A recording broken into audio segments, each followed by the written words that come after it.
I've suffered disappointment and it stings, man. It stings. And I think it is because we lose sight that this is truly a job. People who say they retire, nobody calls. We've had a taste of that. I think when they go out on extended leave, whether it's FMLA, right? Somebody has a baby, they go out, somebody gets hurt.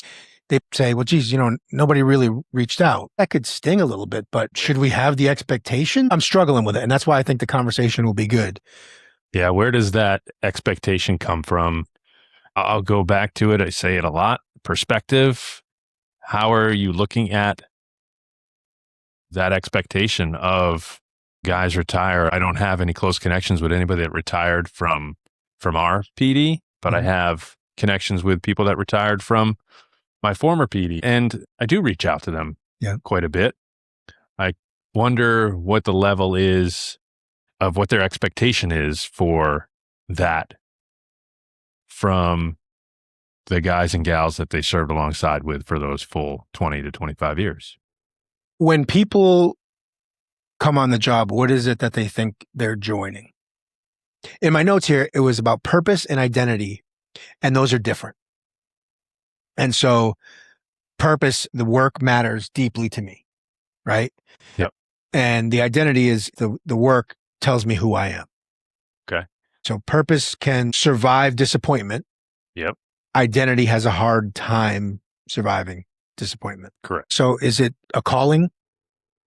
We've talked about that a lot. We have. And it's tough. Is it a calling? Is it a job? Some days, for me, yeah. When I walk into the PD, some days it is just a job. And I'm like, okay, I'm going to get through today.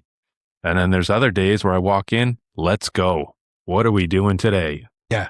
Is it wrong to expect something special from a first responder profession that asks weird things from us? I mean, it's a tough job. Are we expecting too much? Are we coming in thinking that this is just truly more than it is? When the fact is, it's a job, it's a paycheck. And when you're done, when you're gone, even if you're gone for a little bit of time, it's a machine, man. When you're gone, your chair is going to be filled by someone else. It's going to get filled before your retirement check gets kicked in or before your next training period is over in your next job that you take. And I guess we look at it from, what are you looking for? Are you looking for something from the organization as far as that, hey, you didn't call? Yeah. Or do you create those relationships in your workplace that you feel is more of a friendship and you feel entitled to somebody reaching out to you? Yeah. And that's what your perception is. That's what your expectation is. But have you voiced that right to the other side of who you're, pointing, hey, you never called. Yeah. Oh, I didn't know you wanted me to call. There's been times where I'm like, I don't want to bother you. Yeah. If you want to hear from me, man, reach out. I'll be right there. But you got to let me know. You know what I mean? I don't want to be overbearing. I agree, because I oftentimes am an over communicator. And so when I know that there's a separation of some sort, whether it's vacation, time off, I try to make it a point of not to communicate. Yeah. Yep. Because I'm always like, what's up? What are you doing? Hey, have one for me. Yeah. Or something like that. And I think sometimes that's not necessary. There's that break is there for a reason. And when they walked out, did they say, hey, check on me every now and then? Probably not. When do you go from Billy to Billy the cop? Laura's boyfriend is a cop. Right. And so the public or people you meet make you the cop. Make you something that you might not be in that particular instance. So, I'm having dinner. Yeah. I'm not watching how many beers you're drinking. Right. Then when do we become dependent on the identity? We all had a certain idea also when we signed up for the job. What was it that we were looking for? What is it that we expected? I was definitely looking for camaraderie, truly that parallel to the military. I think some people were just marked for service. And all day, I feel strongly about service. You get to wear a uniform. You get to have ranks. You get to potentially win awards. There's structure. Yeah. There was something about police work that was I want to be in this, and I have expectations, and I think it's going to be special, and I think I'm going to make my best friends in the world, and in whatever police department that it was that I joined. And it's just going to be this bond, and we were going to grow together, see tough things together. And we'd go to the bar together and have a beer and talk about the tough things that we did. It never quite met that threshold. I'm a small town cop, small town chief. We're not Chicago. Right. We're not NYPD. Didn't have the military, but my beginnings came from the camaraderie and those that I trained with when I was a strength conditioning coach, seeing what they did, listening to them, talking with them, working out with them, seeing that bond. I was like, ooh, I missed the boat on military. This is kind of like that. I've got service in my family. And the other EPD where I started, it had that group size. Mm-hmm. That size, I mean, it was 100 officers. Yeah. So there was that ability, the running shifts, 10, 12 people on a shift at a time. There was that camaraderie. There was going to calls together. There was backing each other up on traffic stops and OUIs and things where it was constant. Shift is over. Places are still open. Let's go grab a pop. Yeah. And it was nice. I looked at that and I said, wow, this is great. This is cool. Yeah. I like this. The rank structure, the respect, going down the hallway, and all of a sudden here comes a chief. Snap to, step aside. Good morning, chief. Yeah. That's not here. Can it be? Sure. Does it need to be? Not necessarily. But the military is really good at creating your identity, break you down, build you up. Here's the thing about the military. When you're out of the military, you become a veteran. Oh, how many tattoos you got of police on your body? Yeah, I got 0. I've got nothing as well. But if you look at the military, people out there have tattoos of their unit, of what branch in the military they're in. There is no problem. I mean, we got guys that are tatted up that have the thin blue line tattoo on their arm or something like that, or an eagle with whatever. But those are pretty rare to find. Yeah. I was in the Air Force. I was in security forces, 439th Security Forces Squadron. If any of those guys, any one of those guys was to call me today, I'm in Maine. Let's go grab a beer. I would do everything in my power to drop what I was doing because we share that bond. I don't have that with police work. For me, I was chasing that feeling. I just left the military. I'm going to go into something that's going to fill that void. And it didn't. So that was my very first disappointment. Law enforcement breaks you down and builds you up and trains you how to be an individual. Your backup's not coming for 3 to 5 minutes. You got to be your own army of one. How many times have you had somebody say to you, oh, yeah, I took the police test. I had a murmur. I got flat feet. Why say it? Unless they're just trying to connect. The point I'm trying to make is like the identity piece. It shows how powerful these professional identities are. Mm-hmm. Even before someone joins, or if they don't join at all, equate it to like what we see on TV or all the glamorized shit. Yep. And then like you said before, it's very much different.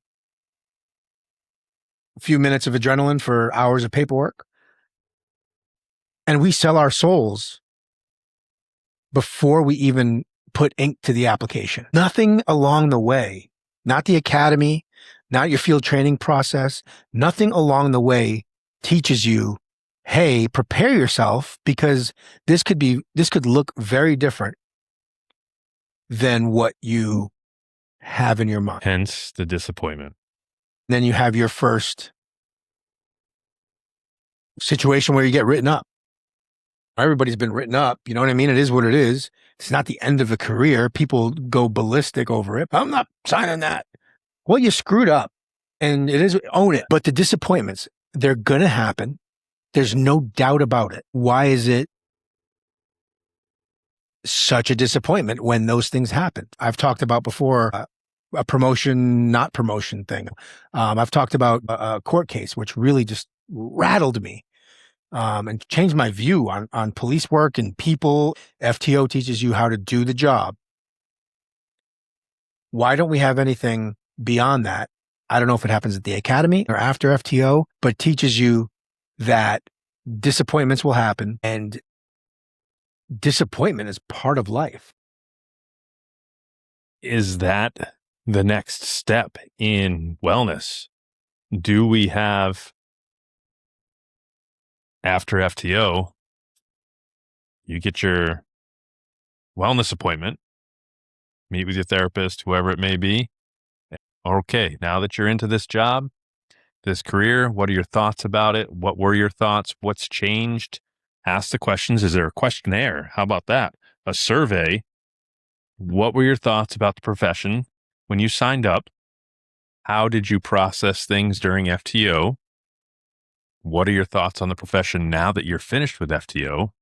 What do you think about it now that you have a year of probation? Is that something to implement? Do we have a wellness visit based around expectations and disappointment?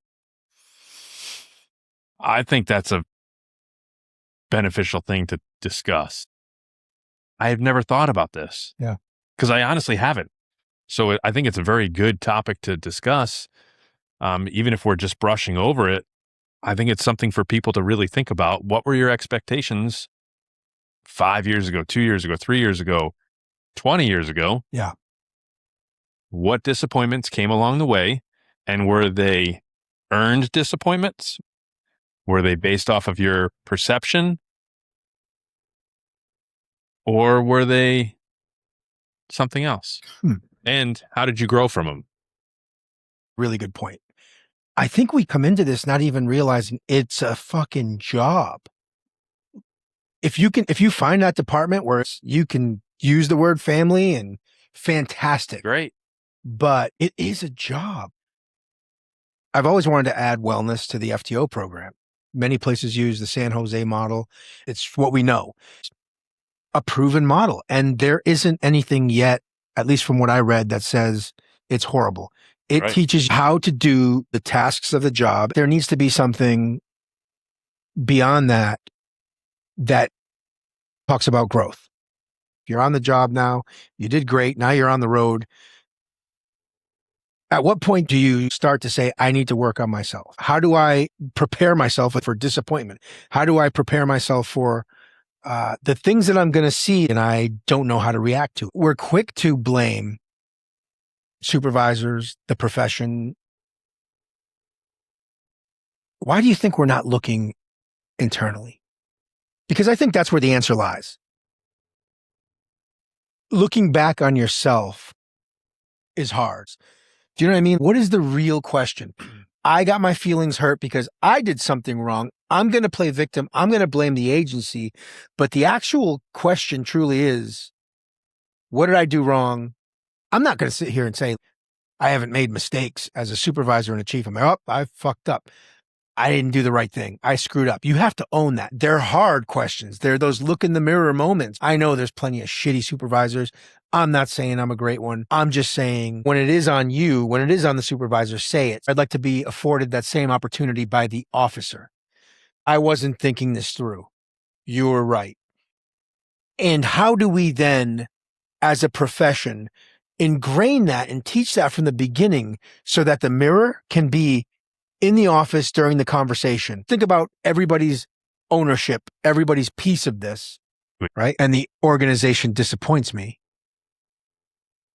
Something went wrong. Yes. Something happened to me. Ego, we need to take the time, slow down, and really question it. When you're emotionally in the moment, that's hard. Probably fight or flight, at some degree. And you are protecting yourself, your feelings and everything, but there needs to be that separation. And I guess that's the whole thing is I'm wondering how we can teach that better, how we can implement that. Like with the level of effectiveness as a San Jose FTO model, once they know the job, now why aren't we focusing on an ETO, an emotional training model or something like that? Yeah. Where it kind of kicks off almost immediately. Hey, you just passed FTO. Now we're going to go into the different thing. You're going to maybe work with somebody else, and they're going to talk to you and explain to you all the things potentially that can happen, and all the feelings you're going to potentially feel about a bad incident, a decision that didn't go your way, all these things, and they shouldn't knock you down. They should say, okay, it didn't go my way. I can now see clearly where it went wrong. There also has to be this, this social contract that you work for a place that does things the right way. That's another podcast. We're talking right now as if everything is ethical. What you said there really grabbed me. The ETO, man, that's amazing. It's almost seems like probationary period is like, all right, here's your chance to hang yourself. You lose ownership. Yeah. In that training. So if you put in that ETO process, the emotional training opportunity, man, I think that would really grow an individual. When we make a mistake, what did you learn from that mess up? Take an opportunity of failure as an opportunity for growth. If you haven't heard it yet in your wellness check, or if you do therapy, when somebody says maybe law enforcement isn't for you, take a minute. Yeah. And really look at it and think about it and go, because I'm sure there's many things that you do that apply elsewhere, and you might be happier doing it. To go back full circle on the disappointment thing, what does the organization want? What does it need? The organization is always going to be asking. There's always an overtime list, a detail list. How much are you willing to surrender yourself to that? I've been the person before that all that came first. The organization came first.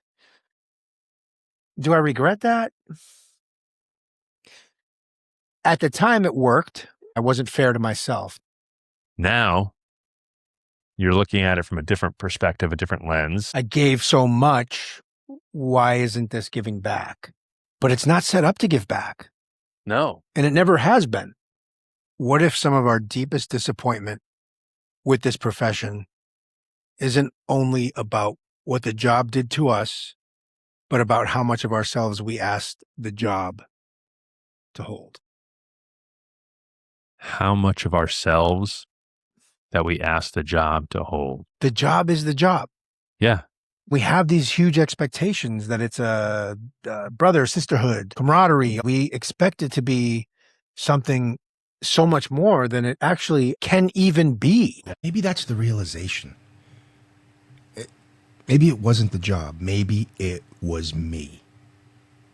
And I don't mean that negatively. By all means, love the job. Please take pride in it and give a shit about what you do. But remember, your first and last name aren't written into the job description.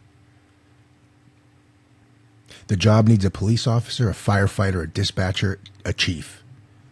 It doesn't need you to become the job. Give the profession your best.